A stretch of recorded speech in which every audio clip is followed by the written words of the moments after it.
Hey, everybody. Welcome back to Love Makes a Way. We were so honored today to have Tarah Reed of Northwest Collaborative joining us. Tarah has an amazing shop based in Portland, Oregon, where people can go in and they can get items that they purchase that then support bags of items and things that they give away to those who are coming out of trafficking, homelessness, all of that. So we were so excited to hear her story and have her on today. Yeah, she's incredible. And I really hope that you're inspired to just find ways to love on people in your community, just like Tarah is. Welcome to Love Makes a Way. You are listening to Jennifer Hoffman, founder and president of Life Options Network, and Beth Reynolds. On this podcast, we talk about creating a culture of life and how you can create that culture in your community. We hope that you listen and are encouraged.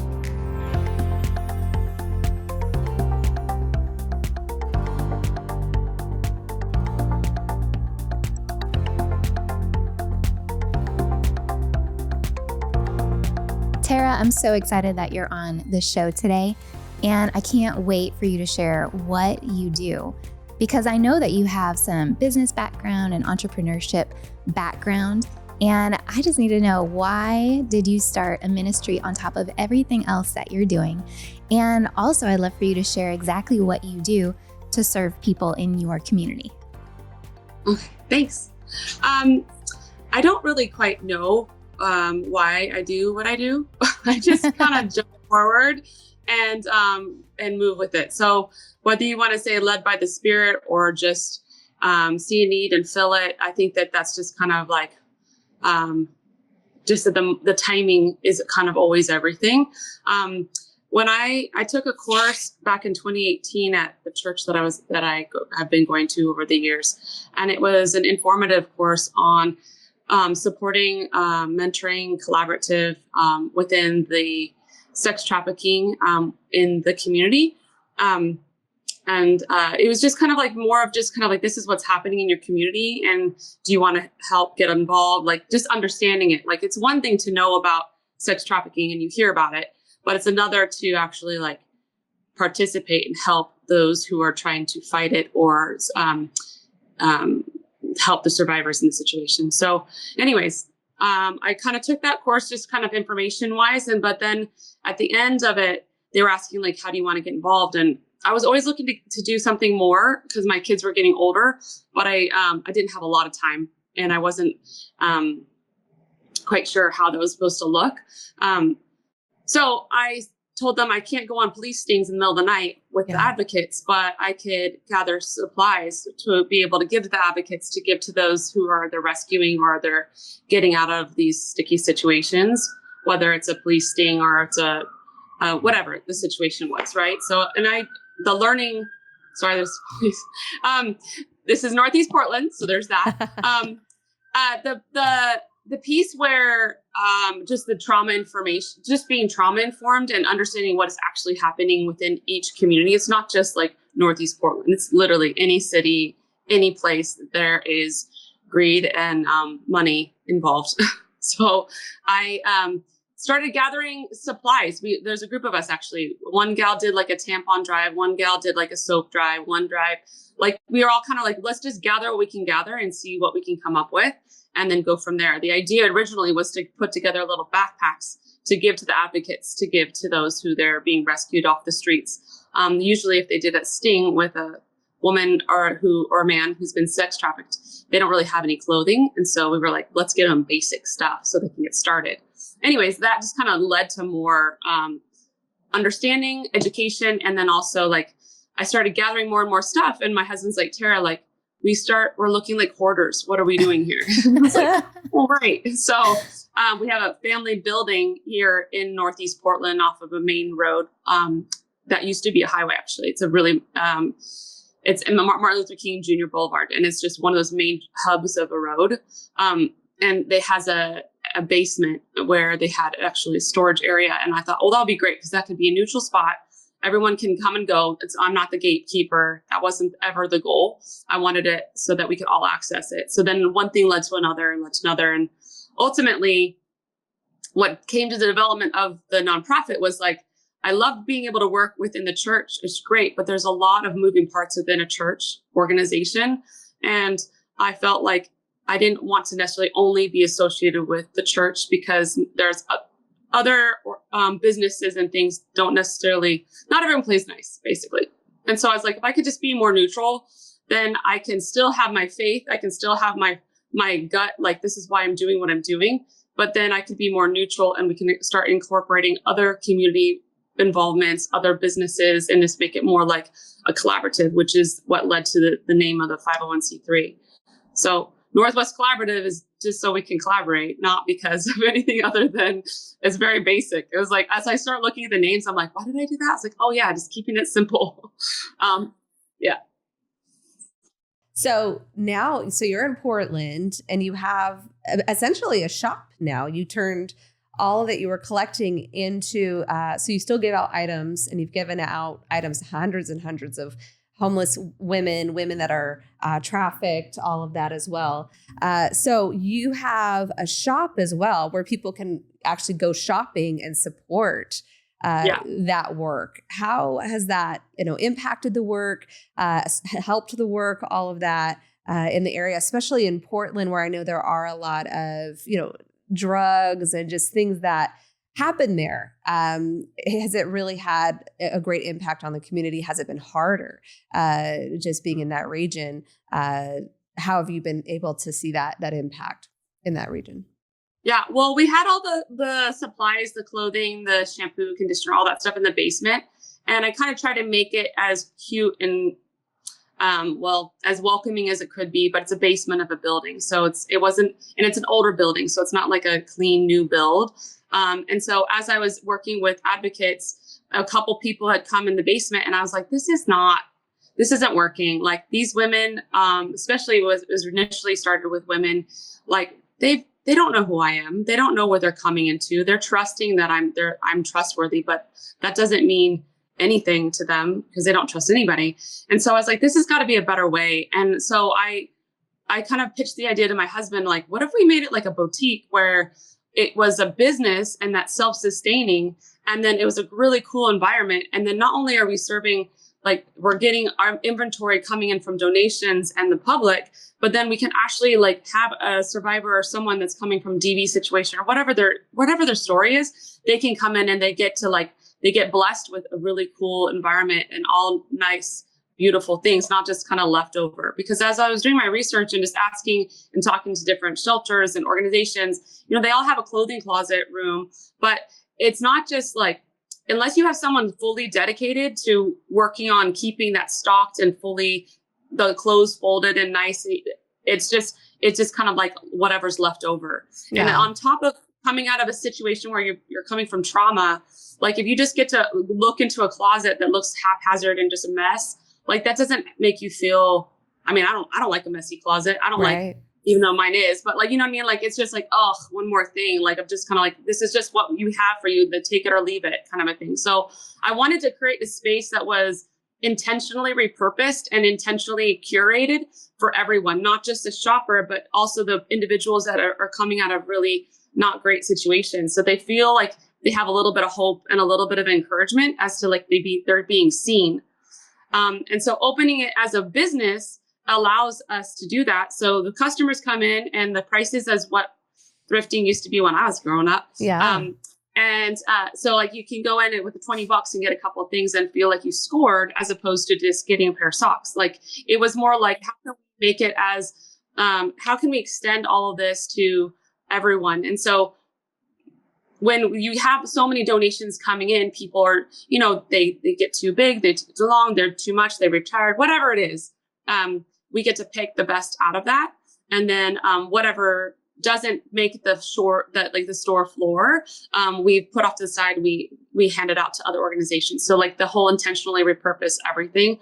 Now that has actually been an interesting venture, and just trying to figure out where to put everything off that we don't have space for. But we've found really cool spots, and we're continuing to do that. Most importantly, I wanted to create an environment where anyone and everyone, whether it's a customer or a survivor or an advocate or whoever it was, they walk in, they're like, oh my gosh, this place is so cool. Like, they have, essential oils, like it's very boutique-y. So it feels like, oh my gosh, I could do this. I love that. Anyway, it was just mostly like wanting to make everyone feel like they're seen and they're important no matter what they've experienced. Yeah. You're adding value and dignity to people that are walking through your doors. I love that. It's really key. Similar, obviously we focus on mothers in need at Life Options Network, but I love the focus on the best stuff.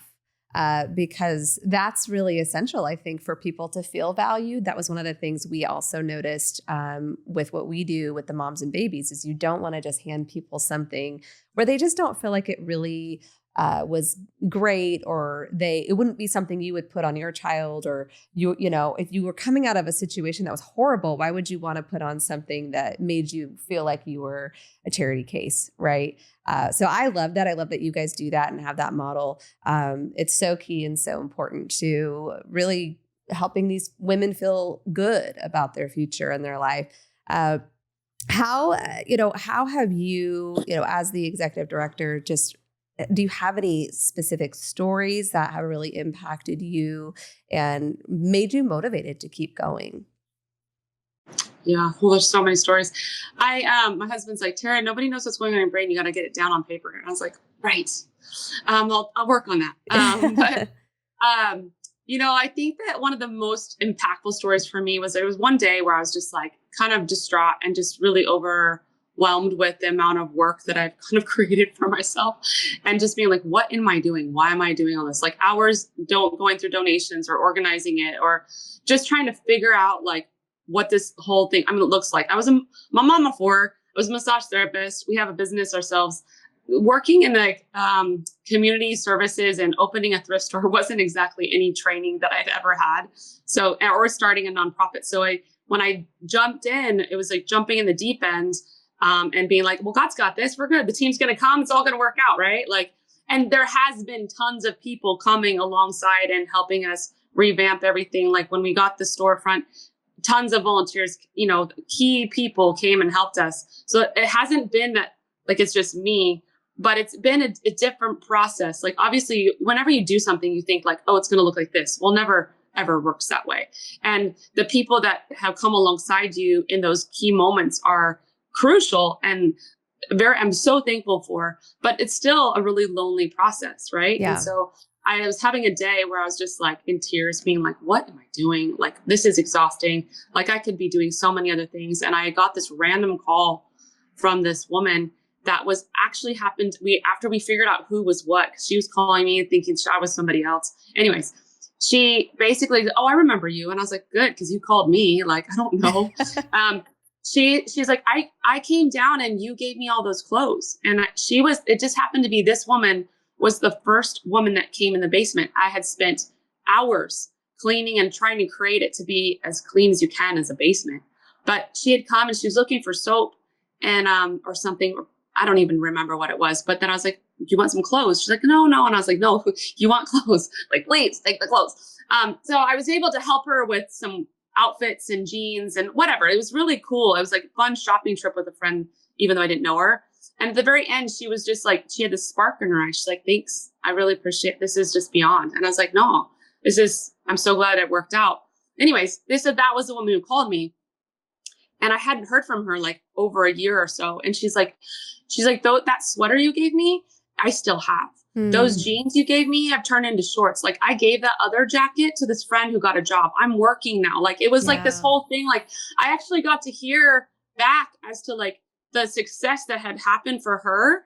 And obviously I wasn't the only reason, but it was just like, she was telling me the impact that I had made. And I was just trying to help her out and give her some clothes. I had no idea her story. I didn't know where she was going or where she was coming. And I sat there in tears, just being, okay, God, I get it. Mm-hmm. Like all those hours of organization, and I was able to bless her. Now, the choices she's made in life, I can't control, obviously, but I was able to play a part in like loving on her and giving her that sense of like, okay, I can do this kind of a thing. That's and awesome. Granted, like everyone's story is up and down, but it was just one of those moments where I was like, I needed to hear that it was making a difference or something. And it's just a blessing like that. And then there's just other people that we've worked with. And I just recently we partnered with a group called Crew. And they're volunteers that come alongside women who are getting released from Coffee Creek Prison. before they just would just release them at 5:30 in the morning and then give them a bus ticket and say good luck. And this group has come alongside them and saying, hey, do you need a safe ride? Can we get you supplies? And they've also worked with tattoo artists to help remove or go over some of their tattoos, because that's a form of branding and whatnot. But anyways, one of the gals that came last week, she came to help me pack suitcases for the women that are getting released this week. And she was just released 10 days ago. Wow. And so it was like this, I got a way quicker feedback, I guess, is a way of like her experience receiving the suitcase and things that, we blessed her with. And she's like, you have no idea, this is beyond. And so it was just, I don't know, there's one of those moments, because especially when we're pack suitcases for advocates, we don't really meet the people that we pack for, or unless they come in for shopping experiences. So we just packed it in faith. We pack them in faith, being like, we hope that this works. We hope this person really liked that Puma sweatshirt and those shorts and leggings. I hope they fit. Like, it's just kind of like that as we pray and go and grab clothes and put outfits together. It's just kind of like, we just know that there has to be a little bit of divine intervention in there. Yeah. Absolutely. That's incredible. It reminds me so much of what you do with Life Options Network and just restoring dignity and loving on the community, loving on really the least of these, the people that need help and giving them a leg up. Yes. I love it. I've been in her shop in Portland. It is gorgeous. She does just such an excellent job at really, you walk in and it really does feel like a beautiful boutique. I would shop there if I didn't live in Tennessee and was close, because it's definitely somewhere. I love that it's giving back, and it's not just, a shop, and not that there's anything wrong with just having a boutique, but when it's doing the double duty of also giving back to the community, I just think that is so incredible. It deserves all the support that it can get. So how, for you with the statistics out there, because I think a lot of people, they go through life, they don't realize what's going on around them, maybe in their own communities. In Portland, what is the trafficking situation? Is there any information you would love to share that maybe people aren't aware of in that area? Yeah. I don't actually know statistics on numbers. I just know that because I just know that the amount of trafficking, amount of DV, we don't just work with trafficking victims. We work with domestic violence. We work with homeless, drug addiction, all those things. That's all kind of one big spider web of mess, right? So if you've been trafficked, you've probably been homeless. If you've been homeless, you've been using drugs. Like, there's just so many. Spiral. Yeah. It's all one thing. It's all connected. Right. So we started with, I was introduced with sex trafficking, but then I also quickly became aware that there's just everybody and anything. And so we work with reentry programs. We work with the police. We work with training programs, like job training adults and helping them. And like, it's expanded way more. But the opening the shop wasn't because I wanted to open a thrift store. That wasn't actually any of my goals. I really wanted to be able to give an environment open and beautiful for those in actually just need. If they're like in between, if you're looking for a job, but you don't have money for a suit jacket, how do you go to the interview? Like, it's like that one, let me just help you get to the next pace. Like, not everybody has a family to back up on, or, like, they don't have that support. So it's just that little bit of like, let's get you here. Yes. Kind of a thing where, so I'm learning every day, and constantly morphing and changing. I mean, the baseline and the mission is to be able to come alongside people and just love on them. With no questions. I mean, it just basic, true, genuine, like, we see you, eye contact, we got you, let's get you to the next level, and then all that. So the numbers of trafficking, I mean, every city has trafficking. In Portland, the Northwest is known for there's more like strip clubs. I think, I don't know. I think it's number one, isn't it? Like, I don't want to discount it, but like, they're everywhere. We've got coffee shops, cannabis, and strip clubs. I mean, like, sure. It's unfortunate. I mean, I grew up in Reno, Nevada. And so you grew up hearing about the Mustang Ranch, the girls downtown, all that stuff. But the narrative growing up, if you're not in that world, it was like, well, they choose, that's what they want to do. That's their choice. But as you become an adult, you realize no one chooses that, really. No. I mean, that's not a thing. I It's mean, all they thought might they choose could it do. because that's all they know. Right. Right. Yeah. Yeah, absolutely. Yeah. So I don't really know facts and figures. Honestly, I probably should have a reference sheet. Oh. But that's the learning process for me. Yeah. Like, I just know there's a need. Let me get you some clothes, and then I'll let everyone else figure out the details. Well, I'm sure the police out there too are so grateful to have your organizations and the others that you collaborate with. I know my brother's a police officer. My father was a Portland police officer for many, many years, and just having communities that care about the people that they work with so that they can have that support. What has the reaction been from the local police as well in that area? We work with the advocate detectives in the trafficking unit, and they're a really wonderful group of women. And they'll come, and we have a room set aside for them if they need to bring someone to kind of talk with them, but they haven't quite used it officially yet, just because there has been so much change in Portland since 2020. Things have shifted, and the defund the police. Like, there's so many ups and downs to the whole thing, and so they kind of get back on their feet and they recalibrate, and then something else happens, and so they went from being centralized to being decentralized, and now they're going to. I mean, I don't know. I can't really quite keep up, but I do know a handful of the advocates that we work with, and they'll call us up for a suitcase, or they bring someone in, and then we kind of figure things out as we go. It's just kind of like a need-based situation. Sure. But then also, like, again, I opened the shop in 2021. So August 2021, I got the keys in 2020, and we were able to open the shop in 2021, and we just celebrated 4 years. So we have learned a lot, and we're growing, but we're still a small team. It's myself and my shop manager, and we're just kind of figuring it out as we go, actually, to be honest. That's awesome. I mean, I think most people don't do much of anything. So I think doing what you can is going to have that eternal impact and that ongoing impact because you started. I think a lot of people think that everything needs to be perfect before you jump out. And I'm like, no, just help. Just help people. Do you have a long-term vision for the Northwest Collaborative? Yeah, there's lots of big plans. It's just a money thing. Sure. But the Northwest Collaborative, the whole goal was to collaborate with other organizations and really bring a community strength together. Like, we can all, like, I can do this, you do that, and we make it happen. And that is actually happening naturally and organically, not as how I thought it was, but it's been beautiful. And I have been able to really help other people, and they've been able to help me. We're working that way. But the idea of the shop, having the shop and making it sustainable, was to be able to create more shops. So, just as like Goodwill started with one store, they're now everywhere in every neighborhood. And they don't even have to advertise it. Everyone knows what Goodwill was, or like a Thrift Savers or whatever. I think they have Goodwill in Nashville, but yes. Or a Buffalo Exchange or a consignment, or just like by name base. So my thought was like, hey, every town, big city, small city, whatever, needs this type of assistance. So as we can grow and show sustainability, then we can create these locations in other places along I-5. The original was like along I-5, because then we can go from like Washington all the way down to Southern California.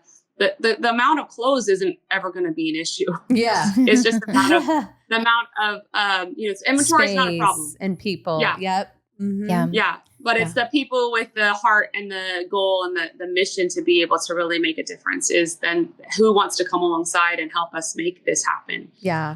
So it's again, it goes back to the sustainability. So like, can you open a shop and keep it open running, self-sustaining, and then be able to really like also impact a community that wouldn't be able to afford a suitcase full of clothes or even a jacket, I love that. Well, I'm excited because We will be opening up our Vancouver location again here in about 4 weeks. So we're going to be working with you a little bit more, I think, Tarah, in the coming days, because you guys actually have those clothes and stuff that we don't carry. It's really great. I love that there's synergy between the organizations that we have. And it's just such an honor to have people in the region that really care, that love the Lord and have a heart to see change. And thank you for what you do. So we're honored to have you on here today. Absolutely. And one last quick question. How can people support what you're doing? Well, there's lots of ways to support. Obviously, everyone is always going to say financially, because that always, you can't say no to that. But really, quite honestly, right now, we need people. We need actual volunteers to help us sort the donations that are coming our way, because it takes time to go through shirts and pants and jeans and organize, tell them where that's like. If I have someone come in and they're a size 10 and they need one, two, or like a few things, and if I don't have it organized, I can't get it for them, So actual like consistent flow of volunteers who really like see and feel like the impact that this is all doing is really the biggest need right now. The donations, I'm not worried about. We're not going to ever say no to donations, like physical clothes and jackets and things of that. But right now, it's like, if anybody wants to come along and just like be part of the team, let's go. Like, if anybody wants to like sort the basement, let's do it. Like ultimately, the consistency of showing up is really kind of my biggest prayer right now. That's awesome. And they can give too at the, what's your website again?